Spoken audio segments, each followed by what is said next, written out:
Ini adalah kaki pembunuh. Gadis bernama Umekawa ini dengan panik menggosok kakinya. Karena kakinya sangat indah, sangat cantik sehingga Taro jatuh cinta, jadi Taro menghabiskan banyak uang buat dia dalam setahun.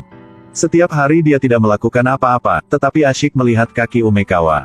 Di malam hari, dia juga duduk dan melihat kakinya. Saya hanya ingin pergi tidur. Karena saya ingin menjaga keindahan itu selamanya. Dia meminta Taida, seorang pembuat boneka, untuk menjadikannya model punya kaki seperti Umekawa. Jadi Taida menyuruhnya berbaring. Kemudian angkat kakinya yang panjang sehingga dia bisa mengukur ukuran kakinya. 3 hari kemudian, modelnya selesai. Tapi ketika dia menyentuh kaki palsu yang mulus, Pak Taro marah. Mati kau. Bisnis apa yang tidak punya hati, tetap tidak tercapai. Tapi Umekawa tidak tahan lagi. Dari kecil hingga besar, kemanapun dia pergi, seseorang melihat kakinya. Orang-orang busuk ini harus pergi. Memikirkan itu, Umekawa menusukkan pisaunya kepadanya. Taida meninggal di tempat. Kemudian dia menendang Tuan Taro ke bawah, menginjak wajahnya sambil mengutuk. Bukankah kamu senang melihat kakiku? Hari ini aku kasih lihat sampai kau bosan aja. Setelah mengatakan itu, Taro dibunuh. Menggunakan kaki sebagai senjata bukan hanya Umekawa. Anda melihat gadis kuno ini belajar sangat cantik. Angkat pinggul, goyangkan pinggang, lalu tunjukkan kaki panjang. Gadis itu terlihat sangat menawan tetapi dia bahkan bukan manusia. Angkat kaki dia tinggi-tinggi dan buka roknya. Apakah makan orang yang salah? Gadis bernama Hoaban ini sebenarnya adalah bunga cinta di pegunungan. Suatu hari dia melihat gambar di tangan seorang siswa. Gadis dalam gambar tidak bisa mengatakan hal yang sama, saya hanya bisa mengatakan bahwa gambarnya buruk. Sangat buruk sehingga dia ingin membunuhnya. Hanya bercanda, Hoaban sebenarnya mencintai sarjana ini, dia bahkan ingin menikah dengannya. Tapi penganut Tao tidak bisa menerimanya manusia dengan iblis. Lonceng perunggu berbunyi, formasi juga disiapkan. Tanpa diduga, orang yang muncul bukanlah Hoaban. Tapi pemimpin di dunia bunga cinta, Yizong. Ketika omongin Yizong, kakinya memiliki pesona yang mematikan. Di hutan seorang gadis dikejar oleh 2 pria kejam. Kemudian gadis itu sayangnya tersandung. Gadis yang sangat ketakutan. Untungnya, pada saat itu, ada 3 siswa yang bergegas membantu. Mereka mengejar 2 penjahat, salah satu dari mereka datang untuk menghiburnya. Nona, apakah kamu baik-baik saja? Begitu dia bertanya, aroma menggoda terpancar dari tubuhnya. Sarjana itu menelan, dia tidak bisa mengendalikan dirinya sendiri. Mereka bertiga dengan cepat kehilangan akal. Tentu saja mereka tidak tahu, gadis ini bukan manusia. Tali panjang tumbuh dan meraih pustakawan, dan semenit kemudian dia kehilangan kepalanya. Ternyata dia adalah monster peoni di pegunungan, dunia iblis memanggilnya Yizong. Spesialisasi makan manusia dan penghisapan jiwa. 2 siswa yang tersisa juga akan kehilangan nyawa mereka. Dalam bahaya, seorang Tao jatuh dari langit. Tapi sayangnya, dia bukan lawan dari Yizong. Semakin kencang tanaman merambat, semuanya berubah menjadi abu. Yizong memperingatkan saudara perempuannya untuk tidak menyentuh pria, tidak ada yang baik.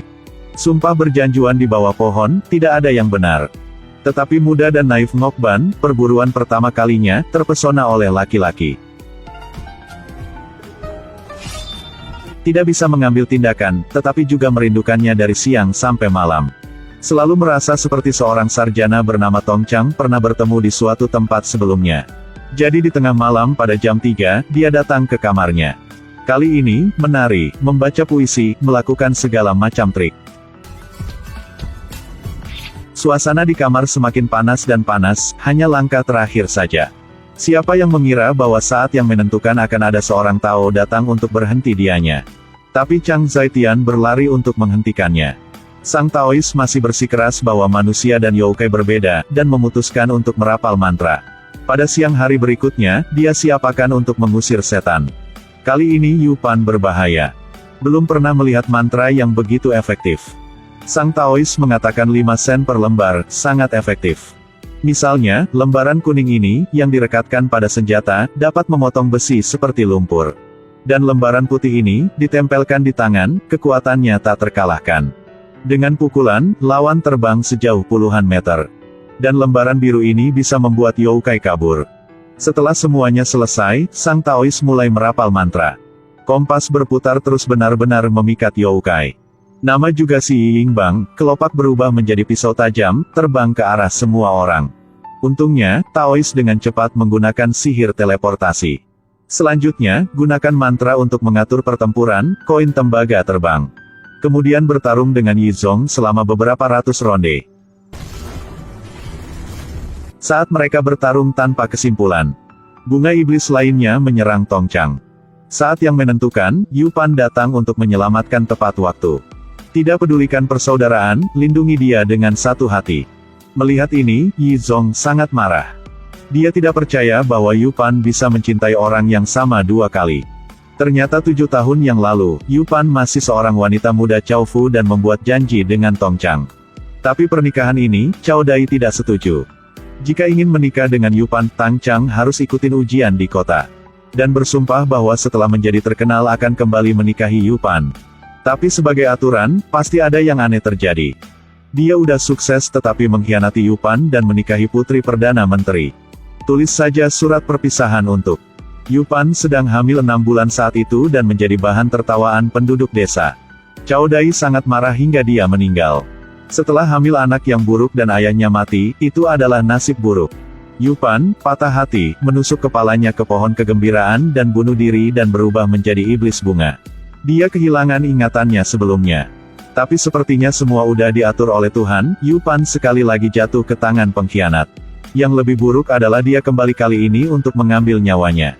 Istri sekarang dia belum hamil selama 7 tahun, ketika dia membaca ramalan, dia mengatakan bahwa Yu Pan sedang membaca mantra padanya. Kali ini dia kembali untuk selesaikan masalah lalu. Orang yang pernah dia cintai ada di depannya, dia mengeluarkan pisaunya tetapi tidak bergerak. Apakah rasa malu di hati atau ada skema lain? Akankah penipu memiliki akhir yang baik? Jika Anda ingin tahu jawaban dari pertanyaan ini, tonton film Revenge of the Flowers.